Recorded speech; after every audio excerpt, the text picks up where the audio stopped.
We have no space for her. My family said right in front of my 5-year-old daughter.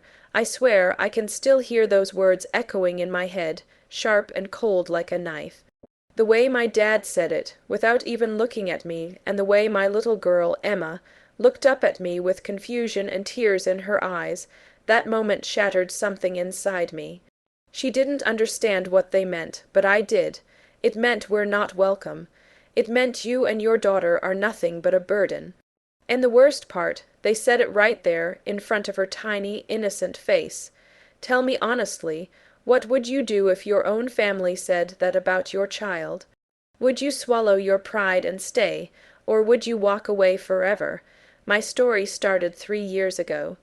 I was 32 then, living in upstate New York with my husband Adam and our daughter Emma, who had just turned 2. Life wasn't perfect, but we were happy. Adam worked as an engineer, and I was studying to become a nurse while working part-time at a local clinic. We didn't have much, but we had each other, and that was enough. We'd talk about buying a house one day, something small, with a backyard and a swing set for Emma. But dreams have a way of disappearing overnight, don't they? One ordinary night, Adam didn't come home from work. I got a call around 10:30 p.m. It was the hospital. They said he'd had a heart attack. He was only 34. I drove there in tears, but by the time I arrived, he was gone. I can't describe what it's like to stand in that cold hospital room, staring at the person you love most in the world, knowing they'll never come back. I remember looking down at him and whispering, "What do I tell Emma?" After that night, everything fell apart. I went from being a wife to a widow in a single phone call. Bills started piling up, and the house that once felt warm suddenly became a reminder of everything I'd lost. Emma was too young to understand why her daddy wasn't coming home. She'd ask, "When's Daddy waking up?" And I'd hold her and say, "He's watching over us now." But inside, I was breaking a little more every day. I worked as much as I could, 2 jobs, sometimes 3 shifts in a row, but it still wasn't enough. Rent, groceries, daycare, car payments, it all became too much. I tried to keep Emma happy. I'd take her to the park, bake cookies with her, and tell her bedtime stories until she fell asleep. I didn't want her to see how scared I was. I didn't want her to think our love was anything less because we had less. But there came a point when I couldn't keep going. My savings ran out and my credit cards maxed out. I had $23 left in my account. Rent was due in 2 days, and I didn't know what to do. That's when I thought of my parents. I hadn't spoken to them in years, not since I married Adam. They never approved of him. My dad always said, "He's not one of us." You know, that kind of quiet disapproval that hides behind polite smiles. But I loved Adam, and I chose him, and for that my parents chose to cut me off. Still, I thought maybe losing him would soften their hearts. So I picked up the phone and called my mom. Her voice sounded exactly how I remembered, warm, gentle, a little shaky when she realized it was me. I told her what happened. She cried, and then she said, "Honey, come home. We'll figure something out." Those words felt like sunlight after years of darkness. I truly believed I was going home. I packed what little we had, a couple of bags, Emma's stuffed bunny, some clothes, and we drove all the way to my parents' house in Massachusetts. When we pulled into their driveway, my mom came running out and hugged me so tight I could barely breathe. But when I looked over her shoulder, I saw my dad standing by the door, arms crossed. He didn't smile. He didn't even step forward, just nodded like he was doing me a favor. The first night wasn't bad. My mom made us dinner, showed Emma the garden, even brought out some of my old toys she'd saved. Emma was laughing and running around. For a moment I thought everything was going to be okay, but the next morning reality hit.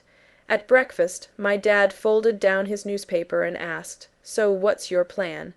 I told him I was looking for a nursing job, just something temporary until I could get back on my feet. I said, "I just need a little time, Dad." He didn't say anything. He just nodded and went back to his coffee. I told myself maybe he just needed time too. Weeks went by. I was applying everywhere, clinics, hospitals, nursing homes. I was getting interviews, but no solid offers yet. Every night I'd come home exhausted, and my mom would try to cheer me up, but I could feel the tension. My dad avoided me most of the time. Emma, though, was happy. She loved playing in their backyard, helping my mom bake cookies, and drawing pictures to cheer up Grandpa. Sometimes I'd catch my dad watching her from a distance, and I'd think maybe he was starting to soften. I was wrong. One morning, about a month after we moved in, everything fell apart again. It was Emma's first day of kindergarten. She was so excited. She'd picked out her pink dress and her sparkly little shoes the night before. My mom was making pancakes, and Emma was sitting at the table, kicking her legs and humming. My dad was at the table too, reading the newspaper. I remember it so clearly, the smell of coffee, the sunlight coming through the blinds, the sound of Emma's little giggle.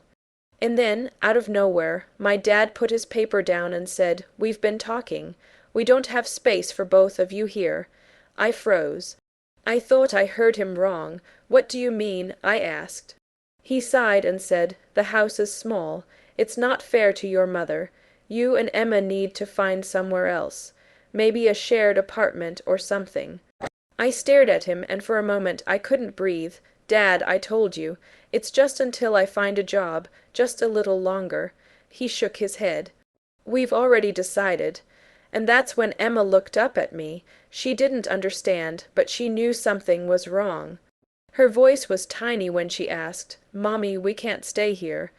Her eyes filled with tears, and my heart broke right there at that kitchen table. I picked her up and held her tight. I couldn't let her see me cry. I turned to my mom, who looked helpless, torn between us and him. She whispered, "You know how he is. Please don't make it worse." But it was already worse.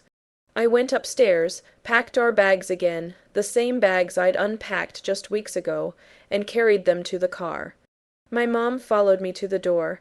She wanted to say something, but all she managed was, "Take care of yourself, okay?"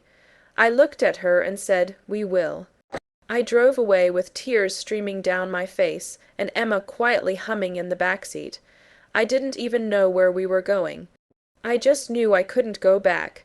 I found a cheap motel off the highway and rented a room for a few nights. That night I sat on the edge of the bed, watching Emma draw little hearts on a piece of paper. She looked up at me and said, "Mommy, are we okay?" I forced a smile and said, "Yeah, baby, we're gonna be okay." But inside I was terrified. So now imagine being in my shoes alone, broke, kicked out by your own parents with a 5. You're old who doesn't understand why her family doesn't want her. What would you have done? Be honest, would you have begged them to let you stay? Or would you have left to protect your child's dignity? Pause for a second and tell me in the comments what you would have done, because that night I didn't know if I'd made the right choice. The next morning I started looking for help. I found a local church that ran a community center for families in crisis. I didn't want pity, I just wanted a chance. I volunteered there a few days a week, helping with kids' activities while they offered meals and support groups. One of the volunteers, an older woman named Carol, noticed me. She asked about my story, and when I told her everything, she just said, "You've been through hell, but you're not done yet." A week later, she called me about a job opening at a nursing home nearby. It wasn't glamorous, but it was something. I got the job. It was part-time at first, but after 2 months they made me full-time. With my first few paychecks, I rented a small apartment, 1 bedroom, barely big enough for the 2 of us, but it was ours. I bought a second-hand couch, a small bed for Emma, and fairy lights she helped me hang on the walls. She called it our sparkle home. And little by little, we started living again. Emma made friends at school. I learned to laugh again. Sometimes we'd have pancakes for dinner and pretend we were in a fancy restaurant. Other times, we'd sit on our tiny balcony and look at the stars. Those moments healed me more than I realized. About 8 months later, I got a call from my mom. She said my dad was sick. His heart wasn't doing well. She said he wanted to see me. At first, I didn't want to go. I wasn't sure I could face him again after everything he said. But something inside me told me I needed to. When I walked into their house again, it felt different. Smaller somehow. My dad was lying in bed, pale and weak. When he saw me, he looked surprised, maybe even ashamed. He didn't say much at first, just stared at the ceiling. Then, after a long silence, he said, "I was wrong. I shouldn't have said that about her or about you. I thought I was protecting your mother, but I was just protecting my pride." His voice broke a little when he said, "Can you forgive me?" I didn't know if I could. But then I thought about Emma, about how she'd still run to him if she saw him right now, no matter what he'd done. So I took his hand and said, "I forgive you," and I meant it. He passed away a few months later. And even though I forgave him, those words, "we have no space for her," will always live somewhere deep inside me. But they don't hurt the same way anymore, because now I know something he didn't. You don't need anyone else to give you space. You can build your own. It's been 3 years since that day. I'm sitting in our little backyard right now, watching Emma, she's 8 now, swinging on the same swing set I bought second-hand last year.